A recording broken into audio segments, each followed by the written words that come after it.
Hey guys, एक प्राचीन मंदिर की इस मूर्ति को देखिए। यहाँ क्या हो रहा है? आप दो आकृतियां देख सकते हैं और वे एक अजीब अंतरंग स्थिति में एक दूसरे को गले लगाते हुए प्रतीत होती हैं। लेकिन जब हम गौर से देखते हैं तो ये कोई पुरुष और महिला नहीं लगते, बल्कि ये दोनों ही महिलाएं हैं। क्या ये माँ और बेटी एक दूसरे को गले लगा रही हैं? नहीं, वे दोनों पूर्ण विकसित स्तनों वाली वयस्क महिलाएं प्रतीत होती हैं। इस नक्काशी का क्या मतलब है? सामने वाली महिला के हाथों को देखिए। उसने अपने हाथों को पीठ के पीछे मोड़कर इतनी ऊंची स्थिति में क्यों रखा है? यह आसान नहीं है, लेकिन अगर आप ध्यान से देखेंगे तो उनके चेहरे पर मुस्कान देख सकते हैं।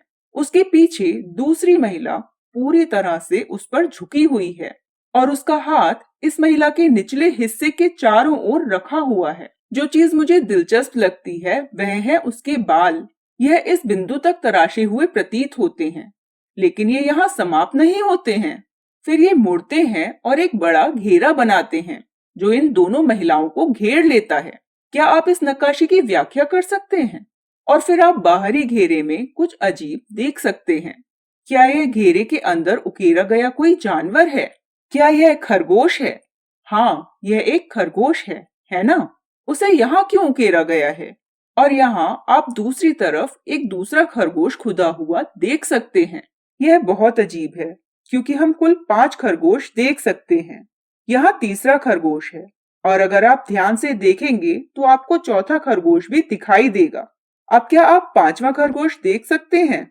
अब बताइए, क्या अब आपको 5वां खरगोश दिखाई दे रहा है? यह माँ खरगोश है और वे 4 खरगोश उसके बच्चे हैं। यह नक्काशी तिरुकुरुंगुडी नाम के प्राचीन मंदिर में पाई जाती है और कोई भी, यहाँ तक कि स्थानीय लोग और पुजारी भी नहीं जानते कि इसमें एक खरगोश दिखाई देता है। तो मुझे लगता है कि मैंने कई सदियों के बाद एक प्राचीन ऑप्टिकल इल्यूजन की खोज की है। यही कारण है कि मैं हिंदू मंदिरों की नक्काशी पर भरोसा नहीं करता, क्योंकि हम उनकी जटिलता को पूरी तरह से समझ नहीं पाते हैं।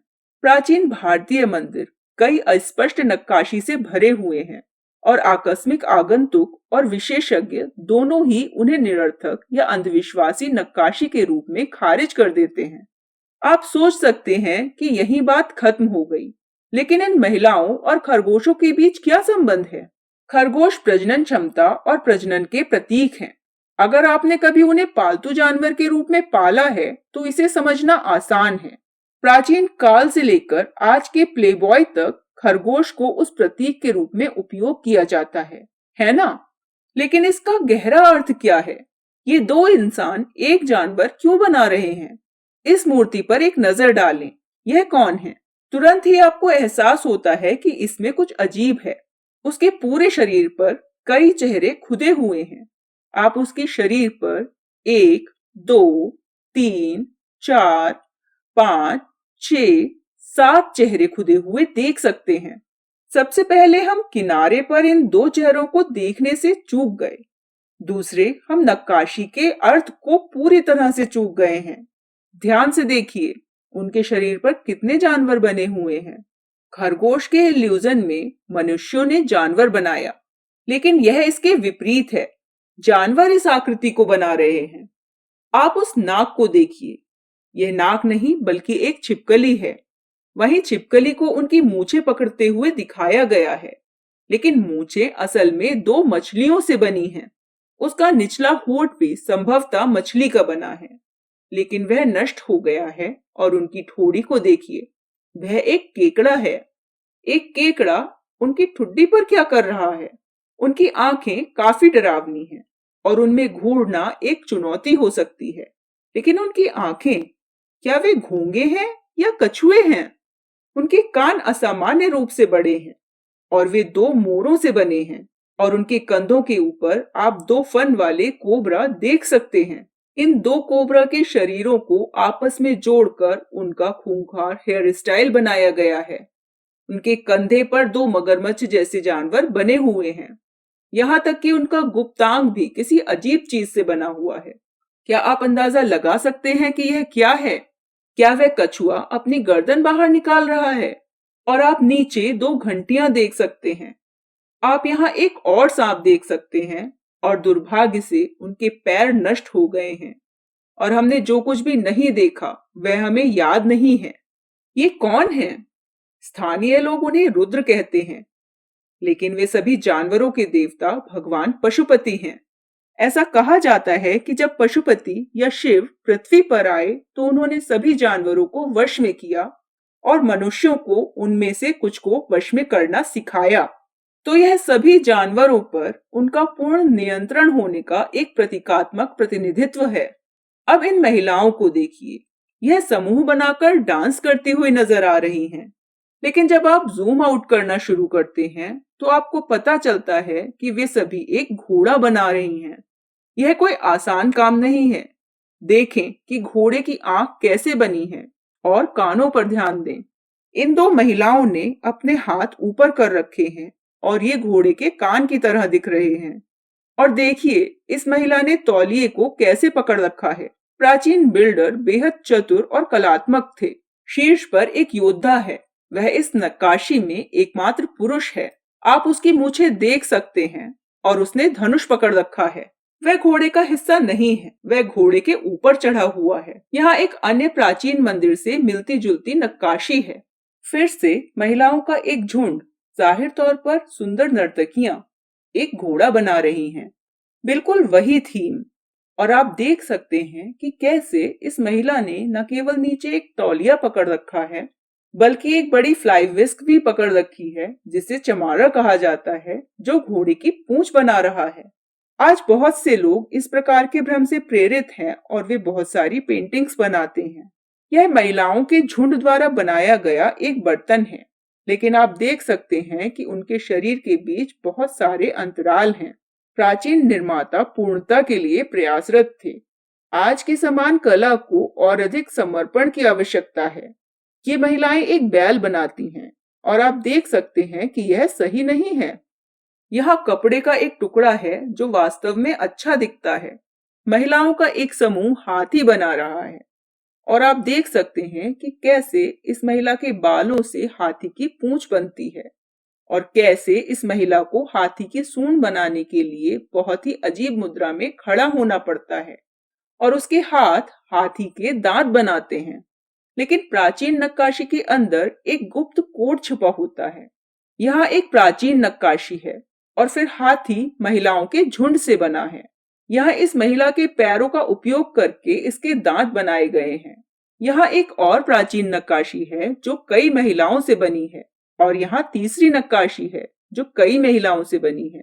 हालांकि इन प्राचीन नक्काशी के अंदर एक गुप्त कोड छिपा है जिसे आज भुला दिया गया है। आइए हाथी के अंदर महिलाओं की संख्या गिने। 1, 2, 3, 4, 5, 6, 7, 8, 9। सवार एक आदमी है और वह बाहर है, इसलिए चलिए उस पर ध्यान न दें। आइए एक और नक्काशी देखें। फिर से कुल 9 महिलाएं। यहाँ एक और है। आइए गिने। ध्यान दें कि प्रत्येक हाथी हमेशा ठीक 9 महिलाओं से बना होता है।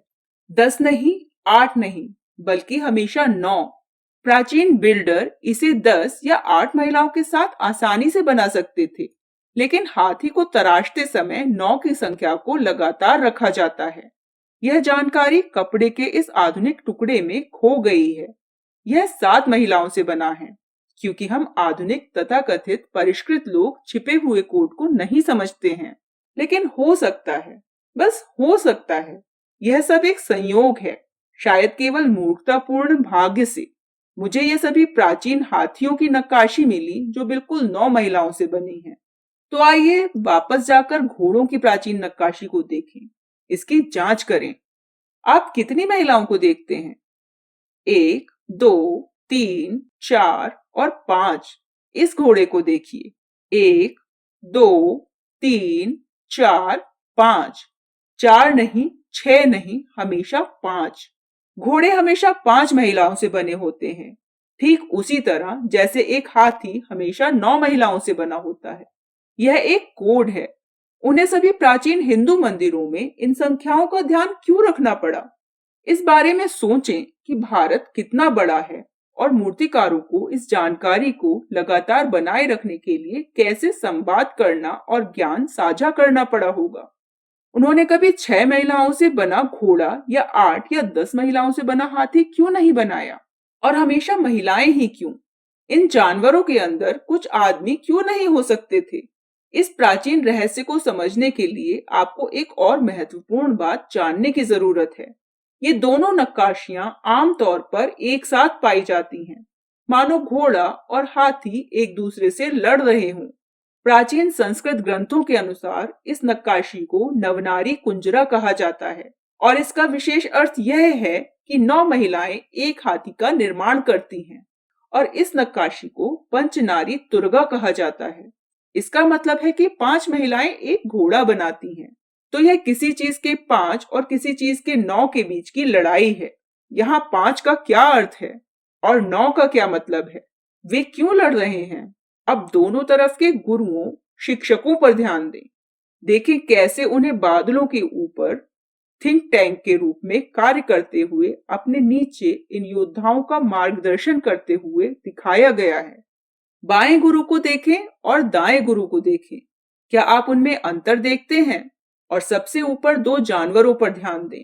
यह देखना बहुत दिलचस्प है कि उन्होंने बाएं और दाएं को कैसे चित्रित किया। एक आम व्यक्ति के लिए वे समान दिखेंगे, लेकिन उन्होंने कुछ अविश्वसनीय रूप से सूक्ष्म विवरण दिए हैं। इस जानवर के नीचे देखें। देखिए यह क्या है?